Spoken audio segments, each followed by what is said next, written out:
Yun mga kuys, ito naman po ang si Naruto. Bali gagawa na naman tayo dito ng panibagong obra.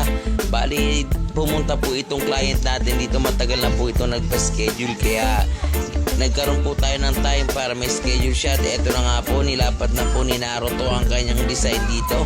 Yun, minekos-mekos na natin yan. Gagamitin na naman natin yan ng Naruto combo, ang kuskusang pang mabilisan. You know, Naruto combo attack na naman tayo dito mga kakuis. Kaya tingnan nyo naman mga kakuis yan.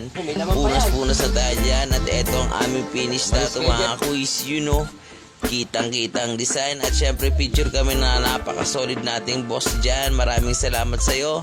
At sa lahat ng gusto magpatato sa Jomar Pagmahal Tattoo, PM lang po kayo at agad po kami magre-respond. Maraming salamat sa suporta sa akin mga kakuis.